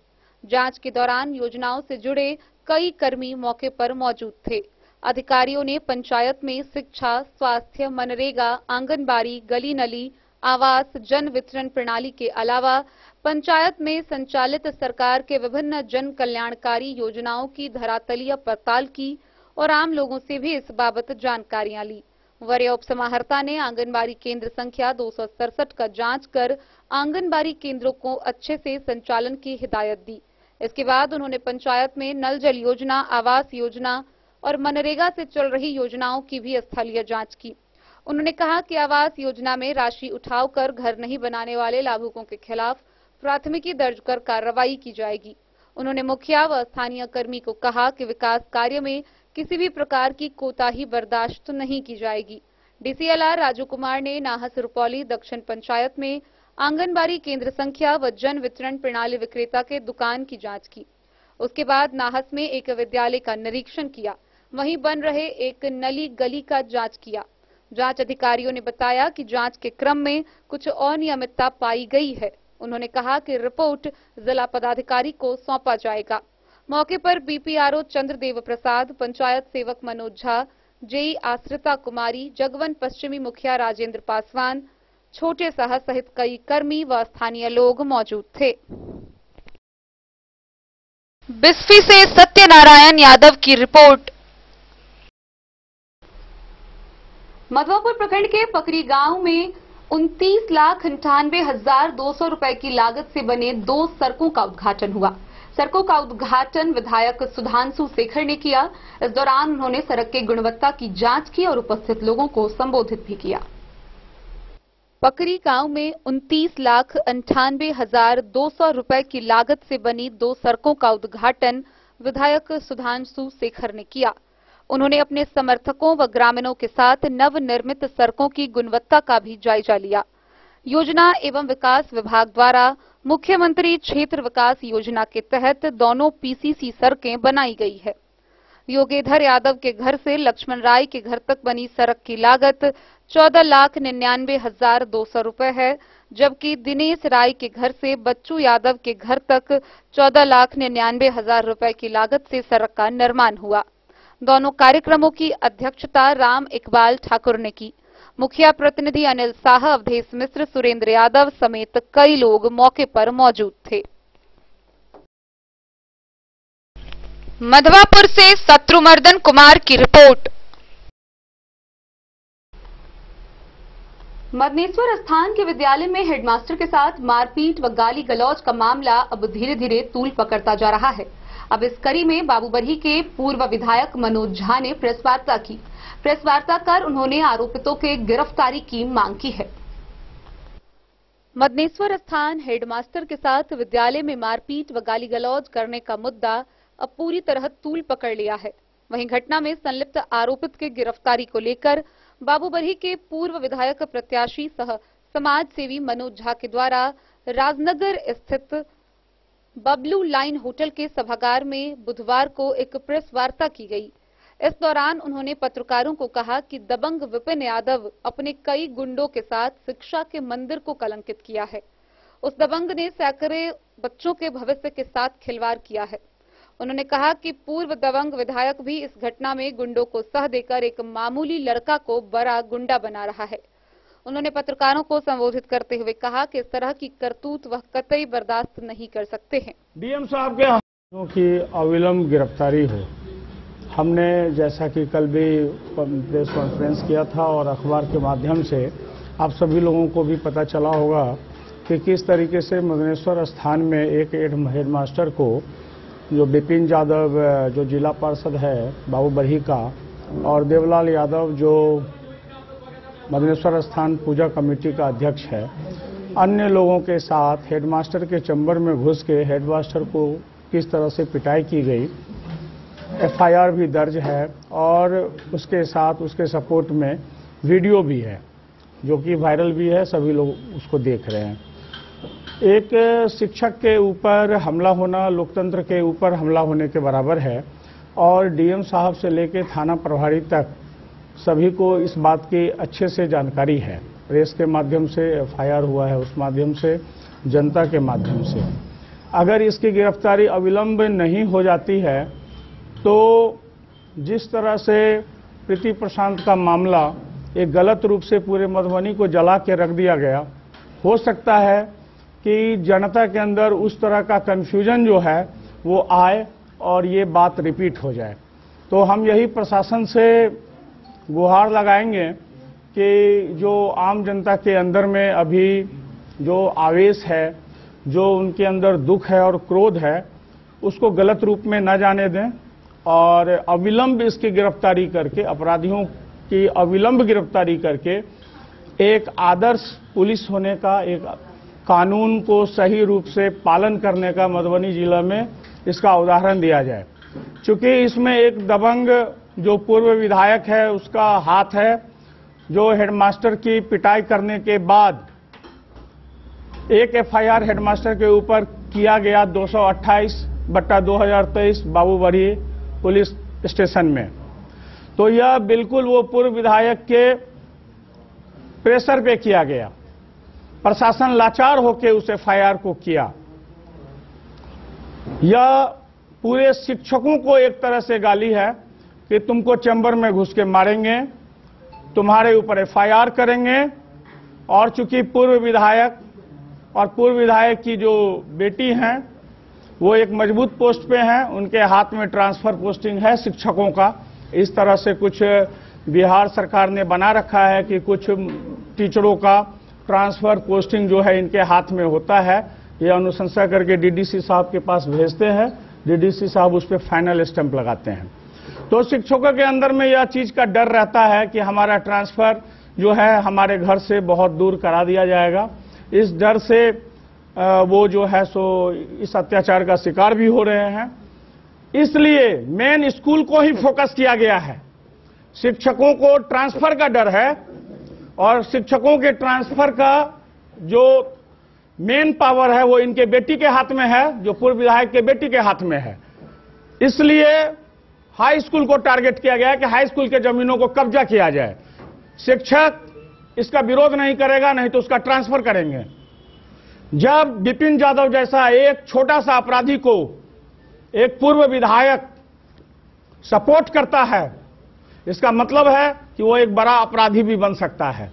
तो एक बड़ा अपराधी बनने से उसको रोकिए, उसकी अविलंब गिरफ्तारी होनी चाहिए। और मैं मधुबनी जिला के संपूर्ण शिक्षक को कहना चाहता हूं कि आप पढ़े लिखे हैं, आप जागरूक हैं। अगर एक पढ़े लिखे इंसान के ऊपर लाठी उठता है, इसका मतलब है कि देश का नींव टूटने वाला है। तो आप सब लोग एकजुट हो और इस अत्याचार के खिलाफ, एक शिक्षक को जहां लाठी लगी है उसके खिलाफ आप लोग उचित एक्शन लें। घटना का वजह क्या है? घटना का वजह यह है, इसमें थोड़ा प्रशासन का पहला दोष है। घटना का वजह जो भूतपूर्व शिक्षकों ने मदनेश्वर स्थान में जो स्कूल का जमीन है, उस जमीन पे यात्री शेड बनाने का परमिशन दे दिया। जब ये क्वेश्चन हम लोगों के द्वारा किया गया तो उन्होंने उस एनओसी को रद्द कर दिया गया, चूंकि वो अवैध था। डीएम साहब के हस्तक्षेप के बाद वो एनओसी रद्द हो गया। बस रद्द होने के बाद जो है ये लोग जबरदस्ती वहां भवन निर्माण का कार्य शुरू किए। तो शिक्षकगण इसका विरोध किए और हेडमास्टर अजय कुमार झा ने विरोध किया, तो उसको चैम्बर में घुस के मारा गया। अगर स्कूल के प्रांगण में, स्कूल के अंतर्गत कोई जमीन है और उस पे कोई अपराधी घर बनाता है, ऑफिस बनाता है, यात्री शेड बनाता है, तो ये सरासर जो है वो कानून का विरोध का काम है। इसमें प्रशासन को तुरंत पहुंच के रोकना चाहिए। वहां शिक्षक ने उसको रोका तो प्रशासन का जो काम है वो शिक्षक ने किया, शिक्षक ने मार खाने का काम किया। अब प्रशासन का काम है शिक्षक को जिसने मारा है उसको अविलंब गिरफ्तार करे, अविलंब। राजनगर से सुजीत गुप्ता की रिपोर्ट। खबरों का सिलसिला जारी रहेगा, जल्द ही लौटेंगे एक छोटे से ब्रेक के बाद। आप बने रहिए हमारे साथ।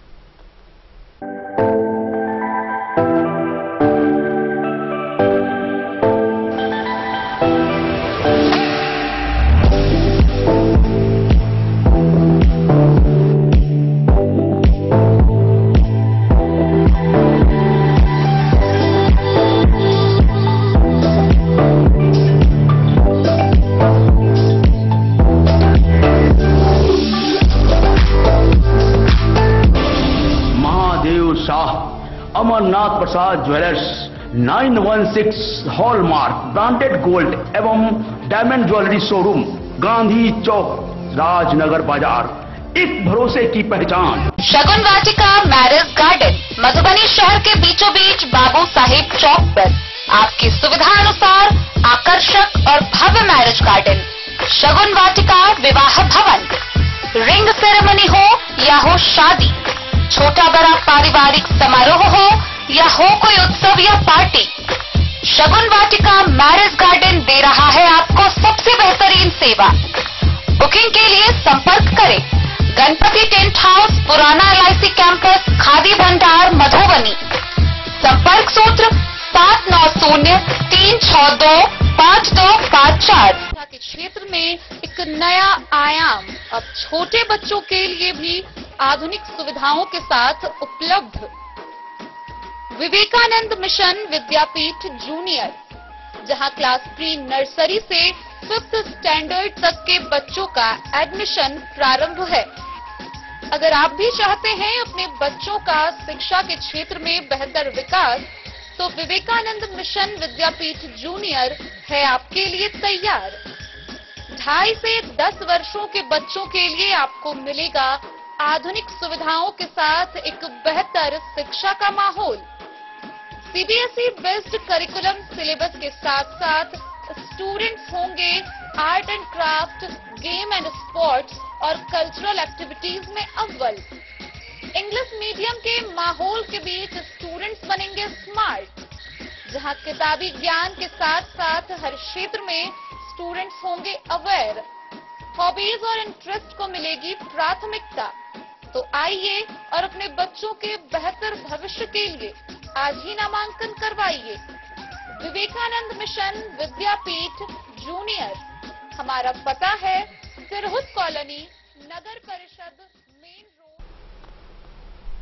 जयनगर के सीमावर्ती शहर में बिजली की सप्लाई केवल 2 लाइनमैन के सहारे की जा रही है। लाइनमैन की कमी के कारण विद्युत आपूर्ति अवर प्रमंडल के द्वारा नाइट गार्ड से भी इसका कार्य लिया जा रहा है।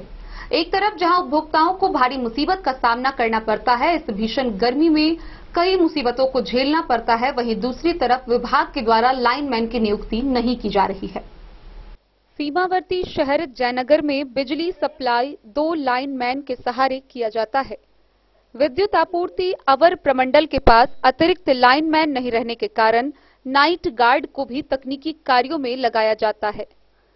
विभाग ने 2 लाइनमैन व 1 नाइट गार्ड के सहारे लगभग 9000 उपभोक्ताओं एवं 150 ट्रांसफार्मर देखरेख की जिम्मेदारी सौंपी है।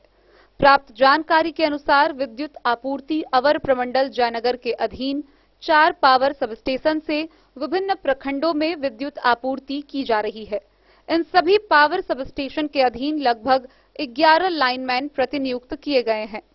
उपभोक्ताओं को नियमित विद्युत आपूर्ति एवं तकनीक खराबी को दूर करने के लिए 11 लाइनमैन 24 घंटे अपने ड्यूटी पर तत्पर रहते हैं। विभाग के अधीन 4 पावर सबस्टेशनों में IPDS से 4 फीडरों में बिजली आपूर्ति की जाती है, जिसमें बांध, जयनगर टाउन, इनरवा व हनुमान नगर शामिल है। इसी तरह बाजार समिति PSS से रेलवे, दिवधा, कमलाबारी व नरार कुआड़ PSS से शिलानाथ ग्रामीण व एग्रीकल्चर के लिए 2 फीडर एवं खजौली PSS से 2 फीडर में नरार व मैनापट्टी बनाए गए हैं। 4 PSS पर 13 फीडर से सप्लाई का जिम्मा 11 लाइनमैन को दिया गया है। लाइनमैन के अभाव के कारण बिजली सप्लाई के समय तकनीकी खराबी व फॉल्ट को पकड़ने के लिए लाइनमैन को प्राइवेट लाइनमैन का सहारा लेना पड़ता है। इन दिनों भीषण गर्मी के कारण बिजली के लोड शेडिंग और कम आपूर्ति ने उपभोक्ताओं को परेशानी में डाल दिया है।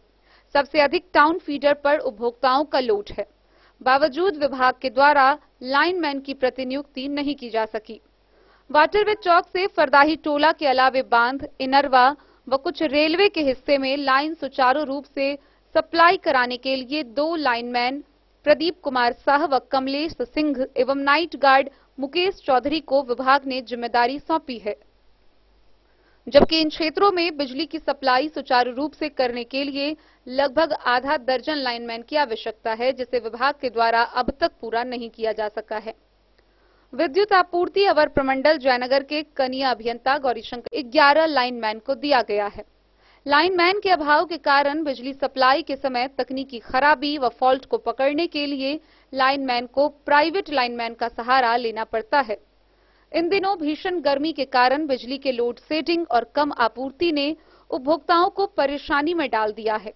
सबसे अधिक टाउन फीडर पर उपभोक्ताओं का लोड है। बावजूद विभाग के द्वारा लाइनमैन की प्रतिनियुक्ति नहीं की जा सकी।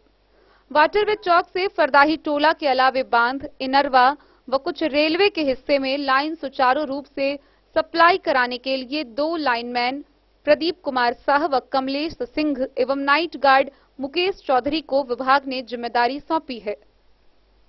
जबकि इन क्षेत्रों में बिजली की सप्लाई सुचारू रूप से करने के लिए लगभग आधा दर्जन लाइनमैन की आवश्यकता है, जिसे विभाग के द्वारा अब तक पूरा नहीं किया जा सका है।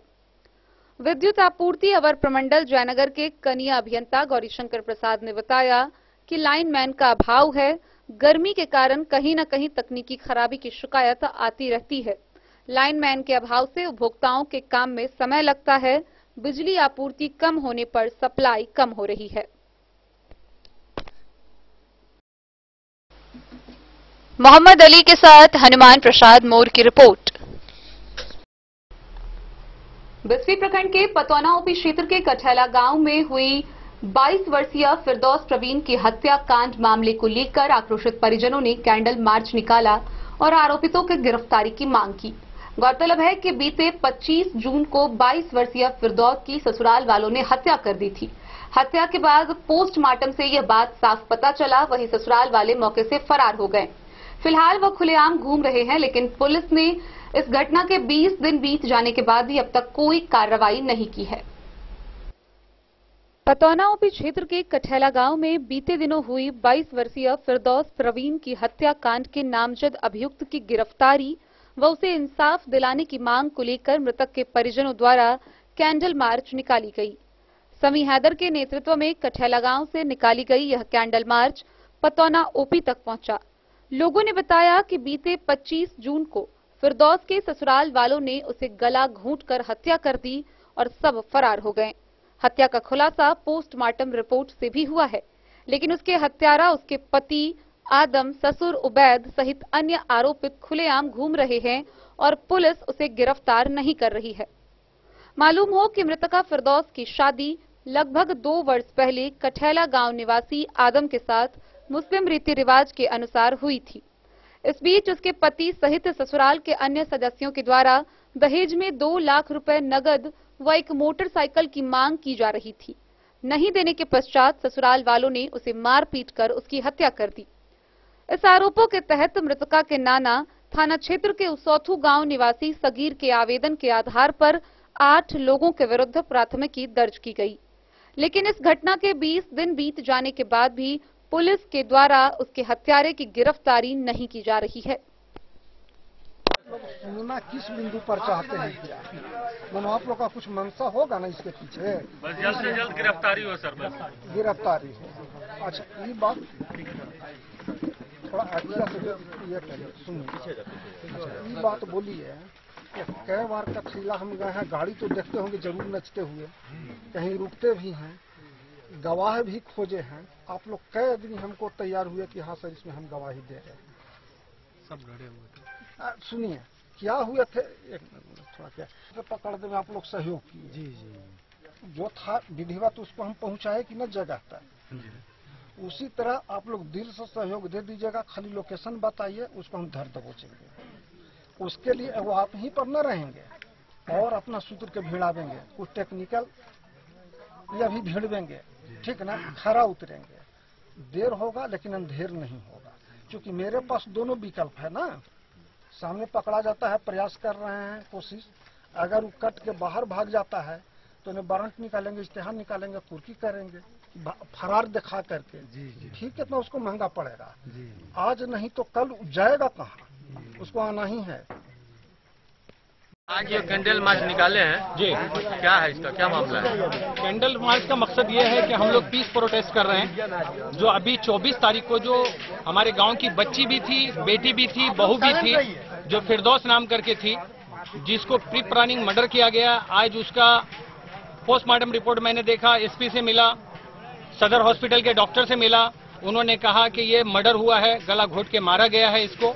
और इसके बाद हम सारे समाज के लोग जागरूक हुए और 2 मिनट हम सारे समाज के लोग जागरूक हुए और हम लोगों ने इस आज तकरीबन 24 तारीख को हुआ, आज तकरीबन ये समझ ले कि 22-23 दिन होने जा रहा है इस मर्डर को। अभी तक ये प्रोटेस्ट नहीं हुआ था। इंतजार में पब्लिक थी, इंतजार में आवाम थी। आपकी मांग क्या है? गिरफ्तारी और हमारी मांग ये है कि जो मजलूम है उसको इंसाफ मिले, जो जालिम है उसकी गिरफ्तारी होनी चाहिए। अब तक गिरफ्तारी नहीं हुई। पोस्टमार्टम रिपोर्ट जो मैंने आज देखा डॉक्टर साहब से मिल करके, उसमें ये पता चला कि गला घोट के मारा गया और उस बच्ची के पेट में 2 महीने का बच्चा भी था। नाम हुआ पूरा? मेरा नाम समी हैदर मोहम्मद साबिर शेख। आज ये कैंडल मार्च निकाला गया है जी, इसका क्या मकसद है? ये हम लोग ये फिरदौस परवीन को जो 25/6/2023 को जो कत्ल कर दिया गया है कठैला में, किसके द्वारा? उबैद और उबैद का लड़का सब, आदम और उसका जितना भी परिवार है उसके जरिए, और मार करके ये लोग छोड़ करके घर में भाग गए। हम लोग जब यहाँ से गए तो कोई घर में मौजूद नहीं था। आप लोग की क्या मांगे? उसकी गिरफ्तारी हो? उसकी गिरफ्तारी हो और कानून से हम लोग न्याय चाहते हैं। गिरफ्तारी के लिए न निकाले? जी जी जी, गिरफ्तारी के लिए। और किस थाना में आता है वो? ये पतौना ओपी में आता है। आज आप लोग पतौना थाना आए हैं? जी, हम लोग पतौना इंसाफ के लिए। बिस्फी से सत्यनारायण यादव की रिपोर्ट।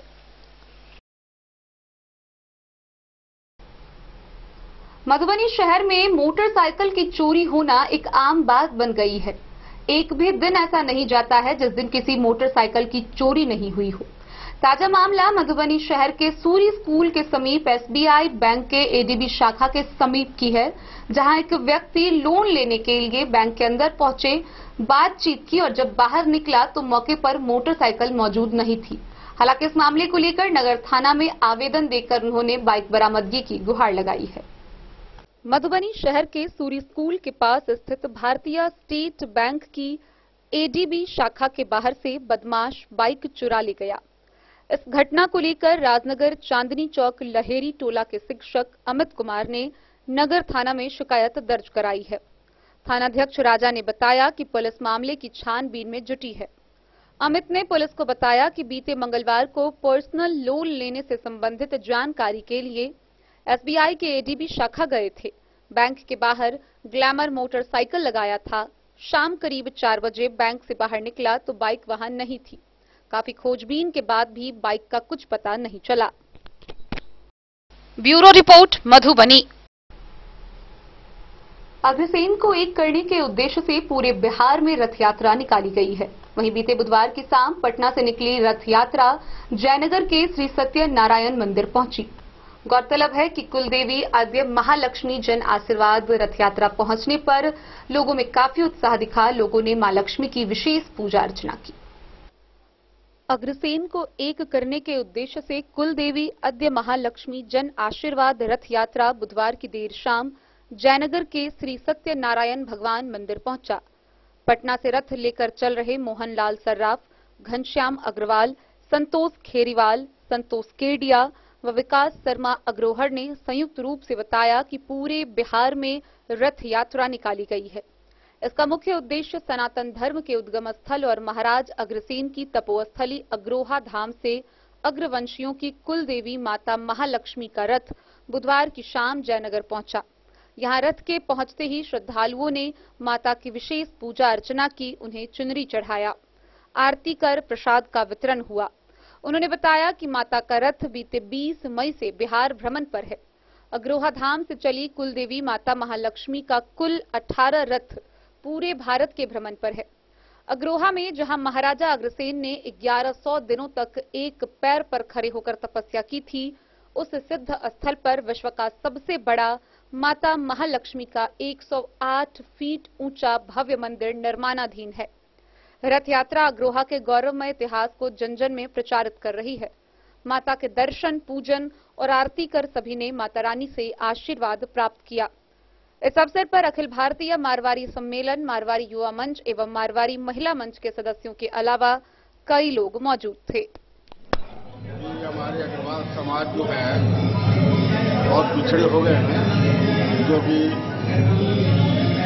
अग्रवाल जाने के लिए तैयार नहीं होते हैं। तो वही उद्देश्य हम लोग को कि अग्रवाल धाम जो है पूरे परिवार के साथ जाके वहाँ की महिमा, वहाँ का स्थान देखे। महालक्ष्मी जी की मंदिर निर्माण हो रहा है तो उसको जाके अवश्य देखे। यही हम लोग का उद्देश्य है। यही पूरे भारत में पूरी भ्रमण कर रही है। उसी उद्देश्य से हम लोग निकले हुए हैं भ्रमण कर। संतोष खीरवाल। ये रथ भ्रमण का उद्देश्य है, ये रथ भ्रमण तब हो रहा है कि जब भी हमारे अग्रवंश के प्रवर्तक और शिरोमणि अग्रसेन जी महाराज ने 1100 दिनों तक एक पैर पर खड़े होकर तपस्या की थी। ये तपस्या उन्होंने विजयादशमी के दिन शुरू की थी और दीपावली के दिन उनको महालक्ष्मी माता ने दर्शन दिया था और आशीर्वाद दिया था कि मैं अग्रवंशियों के साथ साथ रहूंगी जब तक सूरज चांद रहेगा। आज उसी स्थान पे माता का 108 फीट ऊंचा मंदिर बन रहा है। 108 किलो शुद्ध चांदी की प्रतिमा बन रही है और पूरे मंदिर निर्माण में एक कांटी और एक सरिया भी नहीं लग रहा है। ये मंदिर जो अयोध्या के आर्किटेक्ट हैं वही बना रहे हैं। तो इसको रथ का संचालन जो हो रहा है, इसका मेन उद्देश्य है कि अपने अग्रवंशियों के बीच एकजुटता हो, प्रचार प्रसार हो, सारे समाज को एकत्रित कर सकें और प्रचार प्रसार अपने महालक्ष्मी जी का। मोहम्मद अली के साथ हनुमान प्रसाद मोर की रिपोर्ट। अग्रोहा धाम से भारत भ्रमण पर निकली माता महालक्ष्मी की जन आशीर्वाद यात्रा मधुबनी शहर के लहरियागंज स्थित बुबना मंदिर पर पहुंची, जहां उपस्थित मारवाड़ी सम्मेलन समेत अन्य लोगों ने मां लक्ष्मी की पूजा अर्चना की। अग्रोहा धाम से भारत भ्रमण पर निकली जन आशीर्वाद रथ यात्रा मधुबनी नगर के लहरियागंज स्थित बुबना उद्यान के राधे कृष्णा मंदिर पहुंची, जहां अखिल भारतीय मारवाड़ी सम्मेलन की मधुबनी इकाई व अग्रवाल समाज के लोगों के द्वारा भव्य स्वागत किया गया। इस मौके पर मारवाड़ी महिला मधुबनी शाखा की कई महिला श्रद्धालुओं के द्वारा जन आशीर्वाद रथ यात्रा में विराजमान माता लक्ष्मी की धूमधाम से पूजा अर्चना की गई। मारवाड़ी समाज के गुरुशरण सर्राफ व पटना से आए पदाधिकारियों ने बताया कि अग्रोहा धाम में करोड़ों की लागत से माता लक्ष्मी की अनोखी 108 फीट की प्रतिमा का भव्य निर्माण अयोध्या के आर्किटेक्ट द्वारा होगा। उन्होंने बताया कि सबसे खास बात यह है कि माता लक्ष्मी की प्रतिमा निर्माण में ना तो कांटी और ना ही सरिया का इस्तेमाल किया जा रहा, सिर्फ मार्बल के प्रयोग से प्रतिमा का निर्माण कराया जाएगा।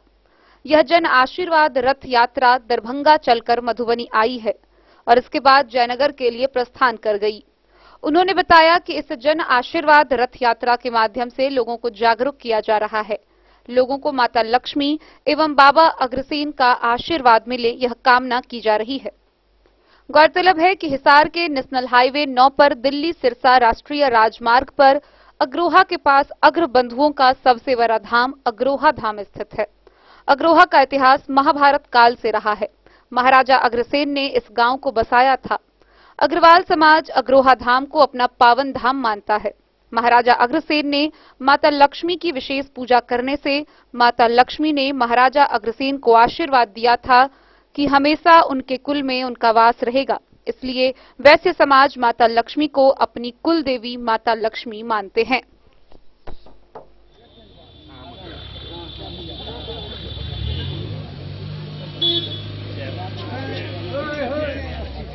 मारवाड़ी सम्मेलन की मधुबनी शाखा का सचिव हूँ, प्रोफेसर प्रेम कुमार बैरुलिया। अध्यक्ष हूँ और आज ये रथ भ्रमण कर रहा है पूरे बिहार में।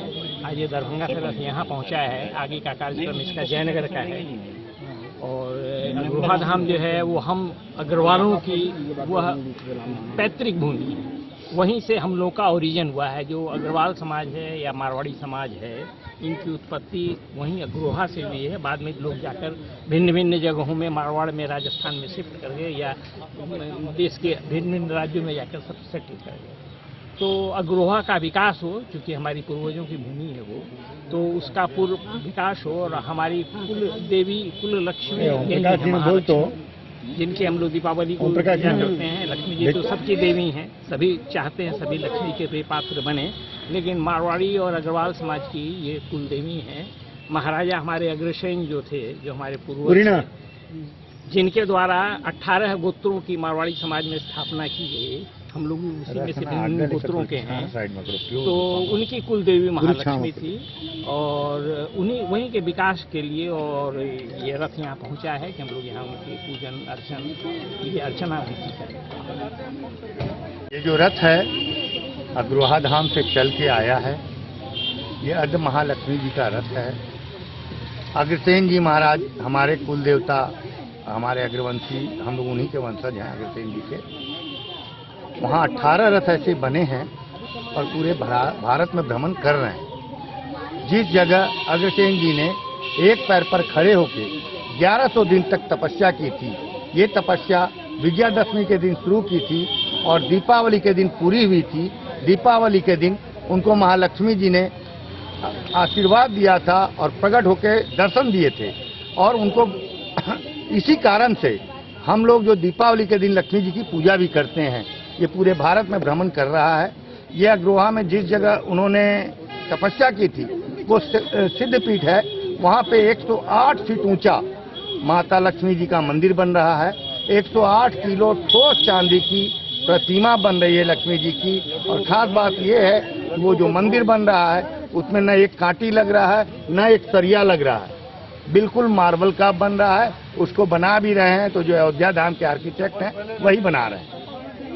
इसको लेके चलने का हमारा एक ही मकसद है कि हमारे समाज के लोग, अग्रवंश के लोग जो हैं एकजुट हो सकें, एक मत हो सकें, इतना ही हमारा उद्देश्य है।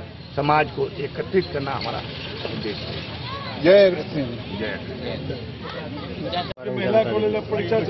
ये रथ अग्रोहा धाम से निकली है। इसके क्या था, महाराजा अग्रसेन के 18 वंशज थे, उसी के तलत ये निकली है। सबको जगाने के लिए माता महालक्ष्मी की बहुत भारी प्रतिमा अग्रोहा धाम में बन रही है, जो करोड़ों अरबों से बन रही है। और हमारे समाज में सबको जागृत करने के लिए, पूजा पाठ करने के लिए माता महालक्ष्मी का आशीर्वाद मिले, बाबा अग्रसेन का आशीर्वाद मिले। अग्रोहा धाम सबको जाएं, वहाँ दर्शन करें।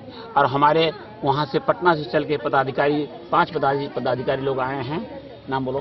संतोष खीरवाल, संतोष कीरवाल, नाम बोलो। मोहनलाल जी सराफ, घनश्याम अग्रवाल, संतोष केडिया। ये लोग रथ लेके चले हुए हैं।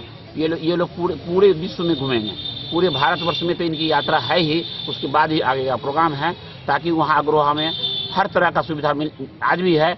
और भी भारी प्रतिमा, इतनी भारी प्रतिमा विश्व में बने लक्ष्मी जी की, जो देखने लायक हो। मैं गुरुशरण सराफ, बिहार प्रादेशिक मारवाड़ी सम्मेलन का सचिव हूँ। मैं यहीं मैं तो और भी संस्था में हूँ, वैसे हमारे अध्यक्ष जी प्रेम बिरोलिया बोलेंगे। हम लोग अखिल भारतीय मारवाड़ी सम्मेलन की हम लोग शाखा है, मारवाड़ी महिला सम्मेलन मधुबनी शाखा है। तो हम लोग जो हमारा अग्रवाल से आया है, जो महालक्ष्मी देवी का रथ यहाँ पर, उसका स्वागत करने के लिए हम लोग यहाँ इकट्ठे हुए हैं। हम लोग यहाँ पूजा अर्चना किए हैं। ये चला जाएगा, मंदिर बनेगा, भव्य मंदिर बनेगा लक्ष्मी जी का। ऐसे हम लोग देवी है, जैसे ये लक्ष्मी माँ मारवाड़ी समाज की लक्ष्मी माँ पूजा हो रही है। हम लोग यहाँ मारवाड़ी महिला मंच के तरफ से समाज सेवा भी करते हैं। कुछ कार्य ऐसे करते हैं जो समाज सेवा कर सके, जितना हम लोग से संभव होता है हम लोग करने की कोशिश करते हैं। तो आज हम लोग मधुबनी से फिरोज आलम की रिपोर्ट। बीते बुधवार की शाम मधुबनी के जिला पदाधिकारी अरविंद कुमार वर्मा ने वर्चुअल माध्यम से जिले भर में वर्षापात की स्थिति, भूजल स्तर, सिंचाई के साधन, संभावित बाढ़ पूर्व तैयारियों को लेकर विस्तृत रूप से समीक्षा की। इस दौरान उन्होंने सभी एसडीओ, एसडीपीओ समेत अन्य अधिकारियों को लगातार तटबंधों पर नजर बनाए रखने के निर्देश समेत कई निर्देश निर्गत किए। जिलाधिकारी अरविंद कुमार वर्मा ने देर शाम वर्चुअल माध्यम से बैठक कर जिले में वर्षापात की स्थिति, भूजल स्तर, चापाकलों की स्थिति, सिंचाई के साधनों, संभावित बाढ़ पूर्व तैयारियों की विस्तृत समीक्षा की। उन्होंने समाहरणालय स्थित अपने कार्यालय कक्ष से सभी जिला स्तरीय, अनुमंडल एवं प्रखंड स्तरीय पदाधिकारियों के साथ वर्चुअल माध्यम से बैठक कर सर्वप्रथम जिले में वर्षापात की वर्तमान स्थिति, बिचरा आच्छादन, धान की रोपनी को लेकर जिला कृषि पदाधिकारी से वर्तमान स्थिति की जानकारी प्राप्त की। जिला कृषि पदाधिकारी ने बताया कि अभी तक 99% बिचरा आच्छादन हो चुका है, वहीं मात्र 33% ही धान की रोपनी हुई है। उन्होंने बताया कि जुलाई माह में लगभग 5.8% वर्षापात कम हुई है। जिलाधिकारी ने निर्देश दिया कि सभी संबंधित पदाधिकारी लगातार स्थिति पर नजर बनाए रखें। मौसम विभाग द्वारा 23 जुलाई तक कम बारिश की संभावना व्यक्त की गई है, परंतु हमें हर स्थिति के लिए तैयार रहना होगा। उन्होंने सिंचाई विभाग के उपस्थित अभियंताओं को निर्देश दिया कि जिन जिन क्षेत्रों में नहर की व्यवस्था है वहां नहरों के अंतिम छोर तक पानी पहुंचाए। नलकूप विभाग को निर्देश दिया कि सभी बंद पड़े नलकूपों को अविलंब चालू कराए। जिला कृषि पदाधिकारी को निर्देश दिया कि आकस्मिक फसल योजना की पूरी तैयारी कर ले, ताकि अगर सूखे की स्थिति उत्पन्न होती है तो इसका लाभ लिया जा सके। समीक्षा के क्रम में यह पाया गया कि वर्तमान में सभी महत्वपूर्ण नदियों का जलस्तर खतरे के निशान से नीचे है। उन्होंने निर्देश दिया कम वर्षापात के बावजूद भी नदियों के जलस्तर पर लगातार नजर बनाए रखें व तटबंधों की 24 घंटे निगरानी करते रहें। जिलाधिकारी ने सभी पदाधिकारियों को सतर्कता बरतने का निर्देश देते हुए कहा कि मानसून की वर्षा कभी भी जिले को प्रभावित कर सकती है व कभी भी बाढ़ की स्थिति उत्पन्न हो सकती है, इसलिए सभी संबंधित पदाधिकारी पूरी तरह से अलर्ट मोड में रहे। उन्होंने एसडीओ व सीओ को तटबंधों, शरण स्थलों का नियमित रूप से निरीक्षण करते रहने का निर्देश दिया। जिले के सभी चिन्हित शरण स्थलों में स्वच्छ पेयजल की आपूर्ति सहित सभी मूलभूत सुविधाएं उपलब्ध रहे, इसे सुनिश्चित कर लें। जिलाधिकारी ने आरडब्ल्यूडी के अभियंताओं को पिछले दिनों हुई बारिश में क्षतिग्रस्त सड़कों को अविलंब मोटरेबल करने का निर्देश भी दिया। उन्होंने सिविल सर्जन से चिकित्सा संबंधी सभी तैयारियों की जानकारी ली और कहा कि सर्पदंश सहित सभी आवश्यक दवाइयों की कमी न होने पाए। जिलाधिकारी ने जिला पशुपालन पदाधिकारी को लंपी रोग से निपटने हेतु पूरी सजगता के साथ कार्य करने का निर्देश दिया। उन्होंने लगातार कैंप लगाकर पशुपालकों के बीच जागरूकता अभियान चलाने का निर्देश दिया। डीसी बिल की समीक्षा के क्रम में कहा कि लंबित डीसी बिल का निष्पादित नहीं करने वाले पदाधिकारियों पर जवाबदेही कर कार्रवाई की जाएगी। सैटेलाइट फोन, लाइफ जैकेट व मोटर बोट सहित सभी संसाधनों को नियमित रूप से चेक करने का निर्देश दिया, ताकि किसी भी आपदा की स्थिति में त्वरित राहत कार्य में किसी भी प्रकार का अवरोध उत्पन्न नहीं हो सके।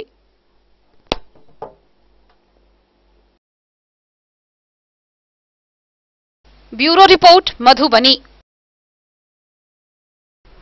तो आज के इस बुलेटिन में फिलहाल इतना ही। कल फिर हाजिर होंगे नए खबरों के साथ। तब तक दीजिए पूरी टीम को इजाजत और मधुबनी की हर छोटी बड़ी खबरों के लिए देखते रहिए जन न्यूज, खबरें आप तक। नमस्कार।